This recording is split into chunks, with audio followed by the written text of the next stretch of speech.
de l'Halloween ce soir. On se prépare pour la grande fête de l'Halloween, une tradition dans plusieurs de nos familles, une tradition dans notre communauté. On sait qu'il y a certains coins de la ville où est-ce que c'est très, très, très décoré. On peut se promener en voiture ou aller en marche, en vélo ou à pied ou quoi que ce soit, mais voir vraiment les efforts que les gens font dans leur communauté pour décorer et accueillir les enfants la nuit de l'Halloween.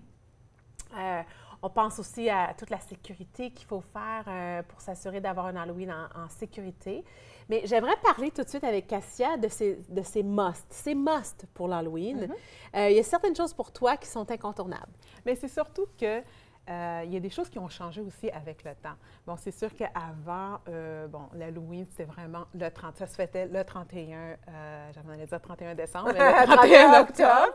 Le 31 octobre, on passait l'Halloween avec nos parents, même dans le temps, mon Dieu, on ne donnait même pas de bonbons, on donnait des fruits à la place des bonbons. Mais dans le temps, quand ça? Moi, dans toute le temps, ma vie, mon Dieu, mais parce que nos grands-parents. OK, mettons. parce que tout mon temps, c'était des bonbons. Oui, c'est des Ah, bonbons. mais tu dis dans le temps, Dans tu veux dire le quelle temps. année? Comme les dans années 50? Oui, bof, 1920, 1940, c'était plus des fruits et des légumes qu'on donnait à l'Halloween. Et après ça, ben c'est devenu des friandises et des bonbons. Tu m'apprends quelque chose. Ah, vraiment? Oui, je ne savais pas. Oui, non, moi, oui, j'avais toujours c'était- pensé que c'était des gâteries. Non, ça a déjà été des légumes puis des fruits, même pour les enfants qui passaient l'Halloween. Donc, c'est sûr qu'un des premiers musts, bien, c'est sûr, on en a parlé, c'est le déguisement et les maquillages. Je ne sais pas si tu as remarqué, les maquillages ont vraiment évolué dans le temps. Avant, bon, on portait beaucoup de masques, les maquillages étaient quand même assez légers. Puis maintenant, c'est vraiment, comme on voit à l'écran, là, c'est vraiment des chefs-d'œuvre. C'est quasiment tout sorti de films hollywoodiens. Puis on a accès aussi à beaucoup d'images Oui, sur Internet. Exactement. Et donc, on peut prendre une image et la copier. Et la demander aussi. Oui. Mais je te dirais que les images qu'on voit à l'écran, c'est pas mal des maquilleuses professionnelles qui peuvent le faire. Là, maintenant, on sort vraiment du cadre du maquillage on peut s'inspirer. à la maison. On peut s'inspirer. Donc, si vous voulez aller, vous voulez épater la galerie, il y en a des maquilleuses en ville qui se spécialisent seulement dans ce genre de maquillage-là. Donc, les maquillages sont de Antonia BGD. Puis elle est vraiment une maquilleuse professionnelle. Wow. Puis une de ses spécialités, c'est vraiment du maquillage de scène. Et puis à l'Halloween, bien, elle se fait vraiment demander pour vraiment faire des maquillages complets. J'imagine qu'il faut s'organiser d'avance avec elle, parce que l'Halloween, c'est une journée. C'est une journée, mais il y a quand même quelques jours avant où est-ce qu'il y a quand même des parties un petit peu avant le 31. Fait qu'il y a comme un bon 3-4 jours où est-ce il peut se passer des choses. Okay. Le deuxième must, c'est vraiment des événements grand public. Avant, il n'y en avait pas beaucoup, maintenant de plus en plus.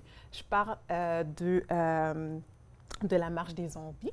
Oui. Donc, avant, il n'y avait pas ce genre d'événement. J'ai participé à la marche des zombies, oui. Il y a des gens qui sont très, très costumés. Exactement. Moi, personnellement, c'était une course aussi, là. Il y avait 10 kilomètres. Je ne peux pas courir en costume. Il y a des gens qui le font. Oui, il y a des gens qui le font. Puis c'est très populaire. Puis plusieurs villes l'offrent. Il y a aussi les chasses au trésor pour les enfants. Donc, c'est très grand public ou encore les tournées de maisons hantées. Oui. Donc, des tournées de l'hôtel de ville aussi. Oui, donc, de plus en plus, les villes s'organisent pour comme essayer de créer un buzz dans la ville autour de la fête de l'Halloween. Puis, ça fonctionne. Je trouve que ça donne un petit peu une joie de vivre. Oui. Tout le monde essaie de participer. Donc, ça crée comme un lien de communauté. Une participation un peu collective. Exactement, oui, exactement. Oui. Ça crée des belles traditions aussi. Oui. Puis... Moi, je me souviens, je suis allée il y a quelques années au Pumpkin Inferno. C'est à Upper Canada Village. Ouais. Puis maintenant, c'est tellement populaire. C'était Oui, pas très connu à ce moment-là. Oui. Puis on a tellement aimé ça, on a eu beaucoup de plaisir, mais maintenant, c'est tellement connu, il faut attendre en ligne et tout ça. Et là, c'est la grosse affaire, mais c'est quand même quelque chose que tu peux dire, c'est comme à Noël, on a certaines traditions. C'est fun d'avoir des traditions dans l'Halloween. Puis même au Saunders Farm, il y a des labyrinthes aussi pour les enfants. Donc, c'est beaucoup plus élaboré que, en tout cas, quand j'étais jeune. Je veux dire, je ne me rappelle pas qu'il y avait autant d'activités pour la famille. C'est bien de nommer. On a Saunders Farm, on a la ferme Pro aussi. Oui. On peut aller cueillir notre citrouille. Du côté Gatineau, il y a Courge et compagnie qui offre aussi, c'est une ferme, puis on peut aller trouver sa citrouille. Très bien, très bien. Aussi, l'Halloween, c'est aussi l'occasion de donner au suivant. Il y a beaucoup d'événements, entre autres le bal des citrouilles. Donc, c'est un événement grand public. C'est comme une espèce de party. Les gens viennent là déguisés, mais c'est pour donner. Cause. Exactement, c'est pour une cause. Donc, je trouve ça intéressant parce que là, on joint l'utile à l'agréable. On sort, en fait, on se sert de l'imaginaire des gens pour pouvoir ramasser de l'argent pour une cause sociale. Puis je pense que justement, pour ce grand bal des citrouilles, je pense que c'est plusieurs organismes locaux qui vont pouvoir bénéficier de dons en argent. Est-ce que tu sais où ça va va avoir être lieu? le 28 octobre. Ça va se passer au Château hanté de Sainte-Bridget. C'est à Ottawa. Je pense que c'est dans le marché Bain. OK. Ouais.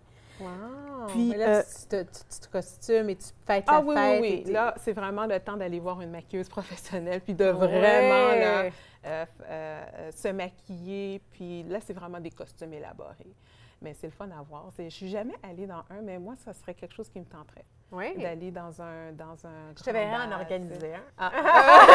Ça serait le fun, hein, pour un organisme un peu décoratif en plus. Là. Oui. Mais je suis même certaine qu'il y en a plusieurs, même en ville. C'est pas seulement le grand bal des citrouilles. Mais c'est bien, c'est un bel exemple. Oui, exact. Est-ce qu'il y a des musts dans ta famille, comme vous? Est-ce que vous donnez des bonbons ou est-ce que vous faites des petits sacs? Comment est-ce que vous faites ça? Nous, on donne des bonbons, on prépare des petits sacs en famille, comme pas 2-3 week-ends avant, mais quelques jours avant. Et puis, on essaie de donner un petit peu de tout. Puis, c'est drôle parce que les enfants ont toujours comme les préférés. C'est drôle, ils arrivent à la maison, puis ils trient, là, mes préférés, puis ceux qu'ils préfèrent le moins. Donc, ils achètent vraiment ceux qu'ils préfèrent, puis on les met comme un petit paquet. Oui. Et puis, on les donne. Oui. Et puis, c'est sûr qu'on passe l'Halloween.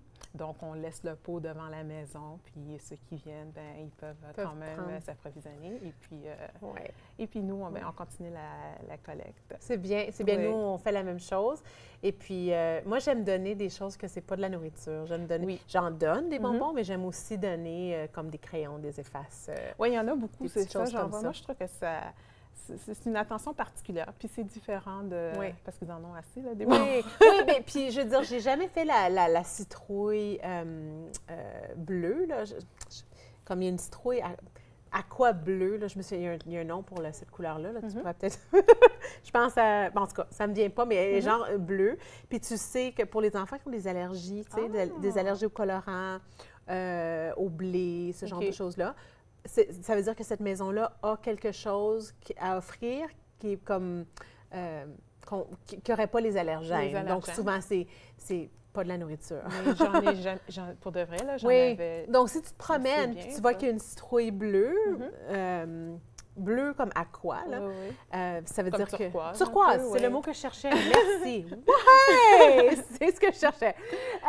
La citrouille turquoise, si tu la vois, c'est que l'enfant qui a une allergie peut demander au lieu du bonbon quelque chose d'autre. Puis là, à ce moment-là, l'enfant n'est pas en train de courir l'Halloween pour ensuite tout jeter son sac. Oui, c'est ça. Je ne dis pas que tous les bonbons sont bons à manger de toute façon, mais ils sont vraiment limités à ce niveau-là. Merci beaucoup, Cassia, d'avoir été là. C'était un grand plaisir. Oui, merci. Toi aussi, bonne préparation. C'est excitant, c'est excitant. Restez là, après la pause, je suis avec Julie Séguin, qui est animatrice culturelle, et on parlera du concours Fou Rire collectif et aussi de comédie. Tu vois, elle est très, très drôle. Vous allez la rencontrer après ceci.